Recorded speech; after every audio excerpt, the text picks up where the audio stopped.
Hello family, જય શ્રી શ્યામ, જય સીતારામ. આપ સૌને મારા જય રામદેવજીના તો નવા વ્લોગમાં આપનું સ્વાગત છે. આજે હું આવી છું મારા જ ગામની પ્રાથમિક શાળામાં, એટલે કે વળથુ પ્રાથમિક શાળામાં. આપણે સૌ જાણતા હોઈએ છીએ કે સરકારનો અભિગમ છે કે શનિવાર એટલે બેગલેસ ડે, અને આજે બેગલેસ ડેના દિવસે માતૃપિતૃ વંદના કાર્યક્રમની ઉજવણી કરવામાં આવવાની છે. તો હું આપ સમક્ષ રજૂ કરું છું, એ આપ નિહાળી લો.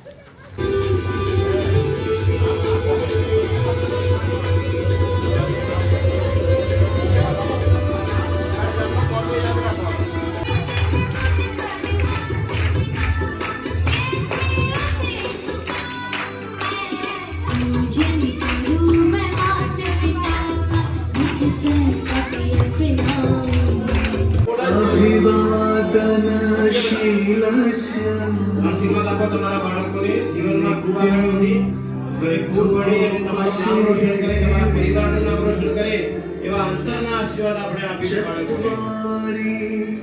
તસ્ય વર્ધન્તે આયુર્વિદ્યા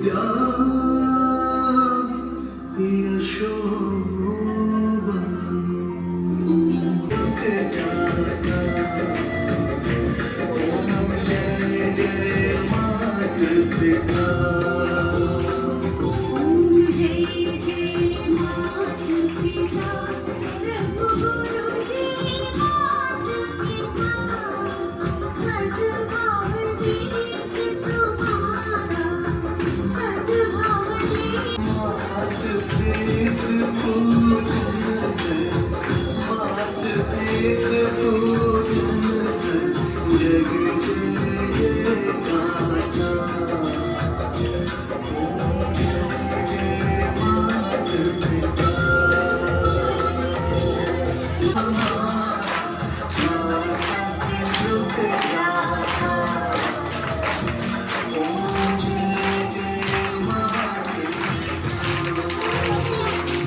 હવે માતા પિતાએ ભાવ વિભોર થઈને સંતાનને તિલક કરવું.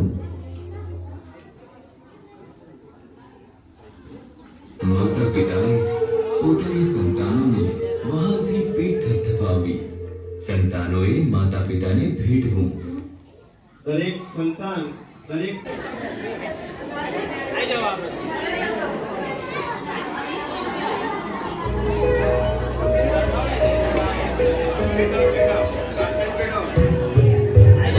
આશીર્વાદ લે, આશીર્વાદ.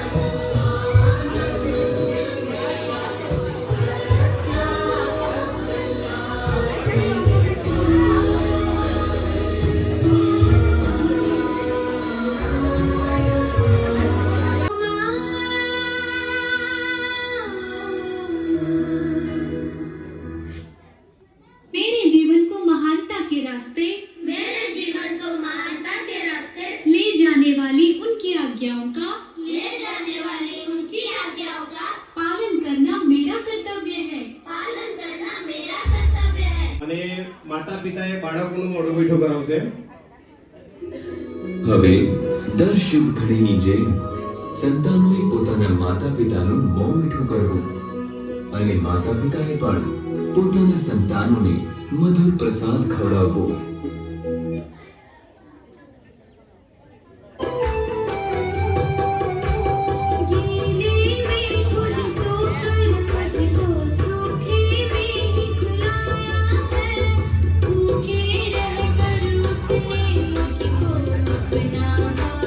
આપનું કહેલું માને, આપનું કીધેલું જે કંઈ આપ સૂચના આપો એમને એ કરે, કારણ કે આ દુનિયામાં મા બાપ સિવાય કોઈ મોટું નથી. અને દરેક વ્યક્તિ અત્યાર સુધી આપણે જોઈએ છીએ કે દરેક બાળકો અત્યાર સુધી જે મહાન થયા છે એ દરેક બાળકોને પોતાના માતા પિતાના એના સંસ્કાર મળ્યા હોય, એના આશીર્વાદ મળ્યા હોય તો જ જીવનમાં આગળ વધી શકે છે. એટલે આજના દિવસે આપણે શુભ સંકલ્પ કરીએ બાળકો, કે આપણને દરરોજ સવારે જ્યારે શાળાએ આવીએ ત્યારે દરરોજ સવારે મા બાપને પગે લાગી અને પછી જ આપણે શાળાએ આવીએ. ભૂલો ભલે બીજું બધું, મા બાપને ભૂલશો નહીં. અગણિત છે ઉપકાર એના, એ કદી વિસરશો નહીં. માતા પિતાના ઉપકારોનું ઋણ આપણે જીવનમાં ક્યારેય નહીં ચૂકવું છે, કારણ કે જે માતા પિતા આપે છે એ બીજું કોઈ આપી શકતું નથી. જીવનમાં હંમેશા માતા પિતાના રાહે આપણે જીવનમાં દરેક બાળકો એ આપણે ચાલવું જોઈએ. ઘરના ઘર પણ આપણા દેશમાં એટલા બધા છે કે આપણને ખૂબ દુઃખ થાય. એટલે આજે આપણે એવો નેમ લઈએ કે આપણા માતા પિતા આપણી સાથે રહે, આ જીવન આપણી સાથે રહે, હર હંમેશા આપણી સાથે રહે. આપણે એમના સંસ્કારો સાથે ચાલીએ અને જીવનમાં આગળ વધીએ. સૌને દિલથી આશીર્વાદ. અસ્તુ. જય ભારત. માતા પિતા અને સદગુરુની બરાબરી આ સૃષ્ટિમાં બીજા કોઈને પણ સાથે કરી નહીં શકાય. માતા પિતા પોતાનું સંપૂર્ણ જીવન સંતાનોના પાલન પોષણમાં સમર્પિત કરી દે છે.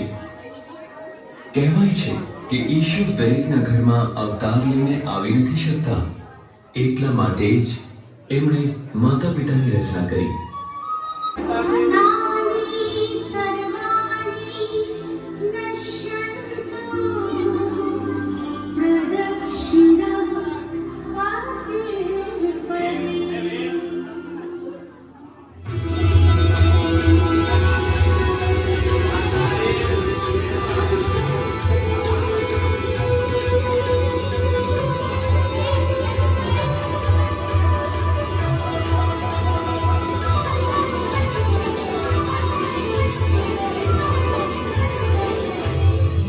रूपसे विना આપણે અંતરના આશીર્વાદ આપીશું બાળકોને જીવનમાં ખૂબ જ પ્રગતિ કરે એવા અંતરના આશીર્વાદ આપીશું. आयुर्विद्या यशो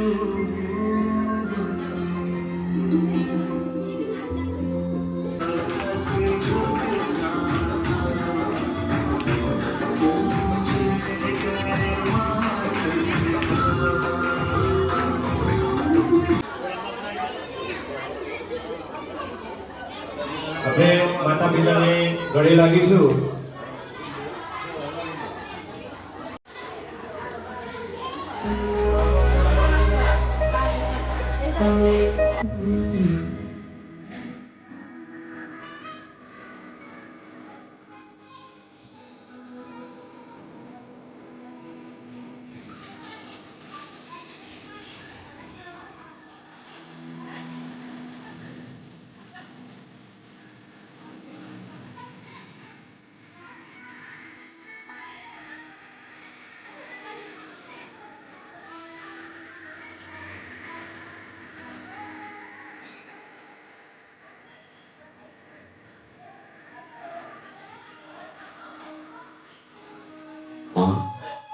એની શીતળતા છે. જો આપણે આપણી ચામડીના પગરખાં બનાવીને માતા પિતાને પહેરાવીશું તો પણ એમના ઋણથી ॐ स्वस्ति नो इन्द्रो बृहस्पतिः स्वस्ति न पूषा विश्ववेदाः स्वस्ति न सारिषो अरिष्टनेमि स्वस्ति नो बृहस्पतिर्दधातु जन करूं मैं मात पिता का निज संस्कृति अपनाऊं मैं। નમન કરો, નમન. रूपसे અંતરના આશીર્વાદ આપીશું આપણે બાળકોને. चत्वारि तस्य वर्धन्ते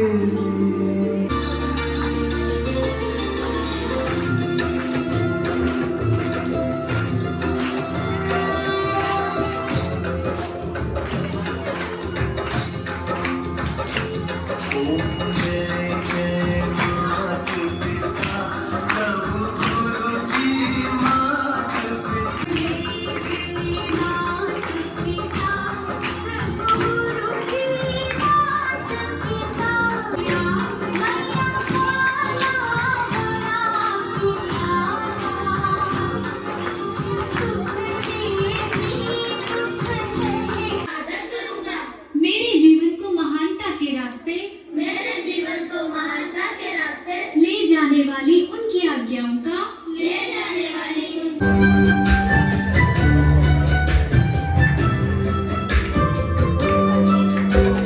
गीले में खुद सोकर मुझको सूखे में ही सुनाया। આજના માતૃપિતૃ વંદના કાર્યક્રમમાં સ્વર્થુ પ્રાથમિક શાળામાં સૌ વાલી મિત્રો અત્રે ઉપસ્થિત રહી અને બાળકો સાથે રહી અને સરસ મજાનો અત્રે જે કાર્યક્રમ કર્યો. આપણે સૌ જાણીએ છીએ કે આપણી પ્રાચીન સંસ્કૃતિમાં, આપણા વારસામાં માતા પિતાનું મૂલ્ય બહુ ઊંચું છે. આપણે ગમે તેટલું કરી શકીએ પણ આપણા માતા પિતાનું ઋણ ચૂકવી શકતા નથી. કહેવાયું છે કે ભૂલો ભલે બીજું બધું, મા બાપને ભૂલશો નહીં, અગણિત છે ઉપકાર એના, એ કદી વિસરશો નહીં. ભારતીય સંસ્કૃતિની ભવ્ય પરંપરામાં માતા પિતાને દેવતુલ્ય સ્થાન આપવામાં આવ્યું છે. એમની સંસ્કૃતિ અને નૈતિક મૂલ્યોનું આપણામાં એ જતન કરે છે.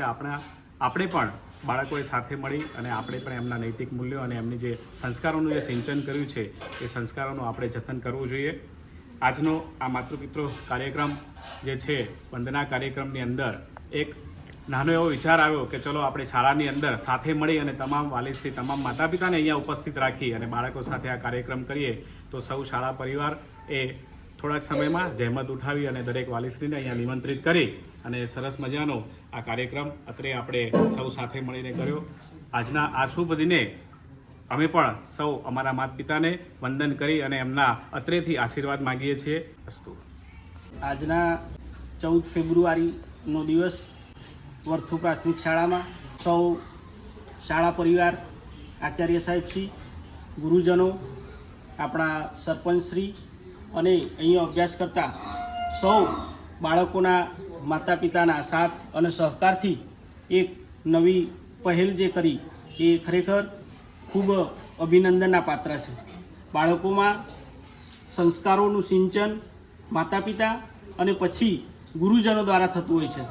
આપણી ભારતીય પરંપરા, આપણા સંસ્કારો, આપણા મૂલ્યો અને આપણી સંસ્કૃતિને સાચવવા માટે આપણે આ નાના બાળકો થકી જ આપણે આપણા સંસ્કારોનું, આપણા વારસાનું જતન કરવા માટે શરૂઆતથી આવા કુમળા છોડને આપણે ભારતીય સંસ્કૃતિથી અવગત કરીશું. 125 કરતાં પણ વધુ બાળકો સાથે એમના માતા પિતાઓએ પણ હાજરી આપી અને ખૂબ જ સુંદર રીતે આ કાર્યક્રમ યોજવામાં આવ્યો છે. સરકારશ્રીનો પણ અભિગમ છે. નવી શિક્ષણ નીતિ 2020માં પણ આ અભિગમ છે. બાળકોના માનસિક સ્વાસ્થ્ય માટે મનની તંદુરસ્તી ખૂબ જરૂરી છે. એ રીતે આ માનસિક સ્વાસ્થ્ય માટે પણ એક ઉત્તમ પગલું અને ઉત્તમ ઉદાહરણ રહેશે, એમાં કોઈ શંકાને સ્થાન નથી. સૌ શાળા પરિવારનો ખૂબ ખૂબ આભાર વ્યક્ત કરું છું. જય હિન્દ. આપ સર્વે જે જોયું કે કઈ રીતે બાળકોએ પોતાના માતા પિતાની વંદના કરી. આપણે સૌ જાણીએ છીએ કે આપણા સૌના વિઘ્નહર્તા પ્રથમ પૂજ્ય ગણેશજીએ પોતાના માતા પિતાના ચરણોમાં 68 તીર્થ બતાવ્યા છે. એમને પોતે પોતાના માતા પિતાની પરિક્રમા કરી હતી, તીર્થયાત્રા કરી હતી. ત્યારે આજે બહુ જ સરસ રીતે પોતાના માતા પિતાનો વંદના કાર્યક્રમ અહીંયા ઉજવ્યો. ખરેખર અહીંયા જે કોઈ પણ લોકો ઉપસ્થિત હતા તમામ ભાવુક થઈ ગયા એવી અમુક ક્ષણ અહીંયા હતી કે પોતાના માતા પિતાઓનું આદર કરો, સન્માન કરો. બસ આજના માટે બસ આટલું જ. આઈ હોપ તમને આજનો મારો વિડીયો પસંદ આવ્યો હશે. જો પસંદ આવ્યો હોય તો લાઈક કરજો, શેર કરજો, સબસ્ક્રાઈબ કરજો. મળીએ કાલે આવા નવા વ્લોગ સાથે. ત્યાં સુધી જય શ્રી શ્યામ, જય સીતારામ.